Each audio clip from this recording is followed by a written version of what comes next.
Well, hello from Atlanta. Dom Tiberi joined by Adam King, and we are joined by Buckeye royalty. Of course, the great Bobby Carpenter. You hear him on 97.1 The Fan. Morning Juice, Monday through Friday, 6 a.m. And the one and only Beanie Wells. You see him on Game Time with Ryan Day. And guys, thanks for being here. Bobby, let me ask you. History is on the line. Ohio State has a chance to win another national title. You won it in 2002 with Coach Tress. How important and what does it say? As I said, 9 national championships. What does it say when you can say, hey, I won a national title? And what is the history on the line for this group? So it goes into legacy. And when you're a young guy and you're a player, it's tough to really understand what that means when you're 18, 19, 20 years old. And Beanie and I, you go through there. We've got young boys now, kids. We go through the Woody Hayes. It's like, Dad, what teams were you a part of? What trophies of there are things that you added value to? And it's like, all right, well, we got the 02 Big Ten. We got the 05 Big Ten. There's the 02 National Championship, 3-1 against Michigan. Oh, and by the way, like there's Troy Smith's Heisman. He was in our class. And so to look at these guys and to see all of the things that they've done and all of the wins that they put together, but nothing of consequence yet. And so Ryan Day has continued to talk about like finishing the job and being able to write that final chapter. And so when they go back in, they're not going to have any of the Big Ten championships. They don't have any victories against Michigan. But they'll have an opportunity then when you go back in 20 years later and you come back in for your reunions and you bring your kids through to look at something that is a trophy that is symbolic of you being the best team in the country. And when you go there, and that's all that it matters. That's all that they need. And so it's incredibly impactful. This is their legacy, and they need to finish the story right, Dom, for it to be told properly. Just like Jack Sawyer's play against Michigan probably doesn't get the respect it deserves because you don't win the game. For this team to be able to have this run and talk about it the right way, they need to finish it off right on Monday night. Well, Beanie, leading off with that, how do they finish it off right? If you're on offense, if I give you the play calling sheet, obviously it's been much different in the playoffs. How do they continue to keep things flowing here? Obviously we have an abundance of talent, and you want to get the ball in those playmakers' hands on the offensive end. But I think it starts with a mentality. Continue that mentality of keeping your foot on the gas. Keep driving the ball downfield. I know as a running back, sometimes I want to see us run it a little bit more with Travion and Quinshawn, but we have so many dynamic guys that can score from anywhere on a football field. So keep getting those guys the ball in space and just being consistent. I think that's what it starts with, a consistent mentality that you're going to dominate and you're going to push the ball downfield. Bobby, I look at Ryan Day, and I know you and I are in agreement. We both think Ryan Day is a great coach, and I think sometimes we forget this is not the first time he has played for a national title. In 2020, they did.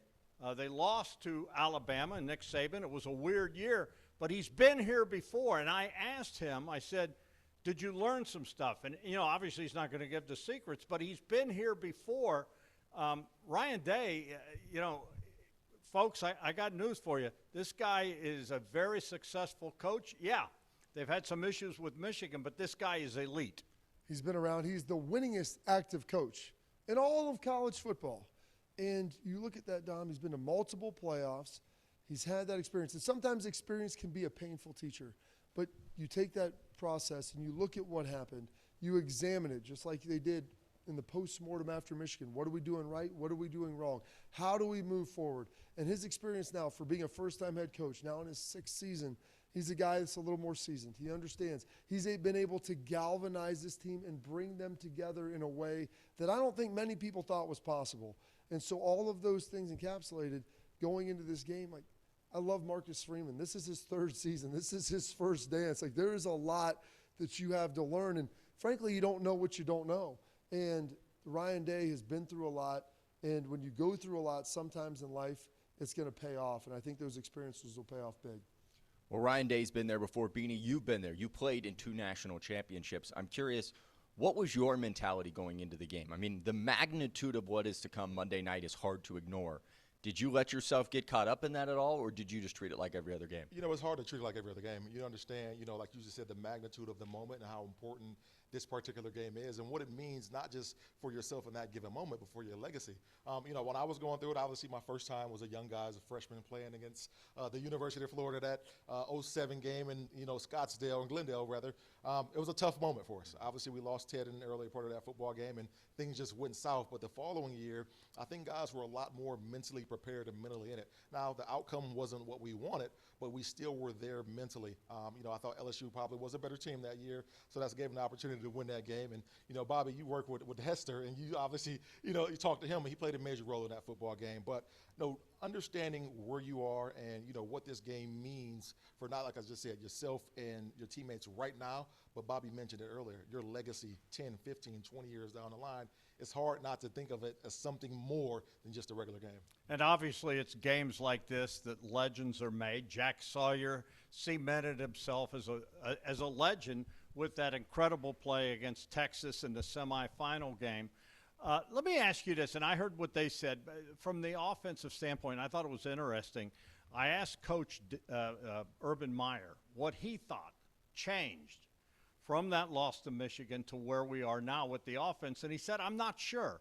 I hope someone tells us someday. I hope a book comes out. But, Bobby, we overanalyze everything, Beanie, and to me, is it this simple? They're getting the ball to their best players, and sometimes throwing the football can open up the running game. It can, and I think one of the things, too, is people forget this. There is one player who has played and started and played all the snaps on the offensive line at their current position, and that's Josh Fryer.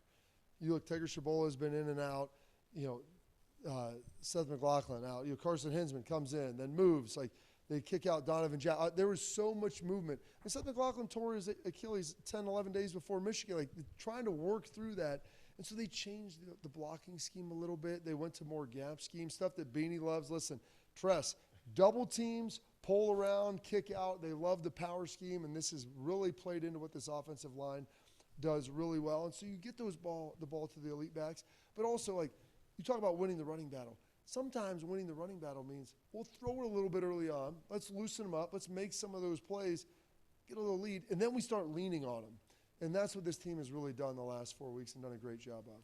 Well, Beanie, when you look back at this run, it kind of seems unreal. I mean, if you wrote a movie about it and you said you got Jack running down the sideline for a touchdown, I don't think they'd produce it in Hollywood. They'd say it's a little cheesy. Let's move on here with that.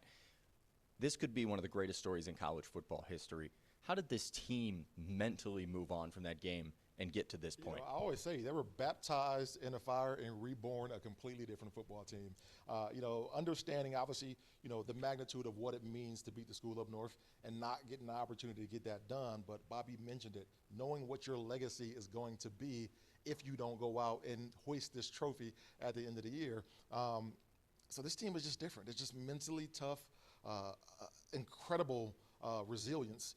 But this story is something short of amazing, nothing short of amazing. Watching where they were in the beginning part of the season, watching how things fare versus Oregon, getting a second opportunity to go and right that ship and do it in an incredible fashion, and now sitting right here playing for a national championship after not necessarily hitting your in-season goals, but still having a chance to hit the ultimate one. Incredible season. Incredible team, incredible coaches. I love it. And, Bobby, he talks about the legacy. And obviously we talk a lot about legacy at Ohio State. And, people remember the great plays, the great players.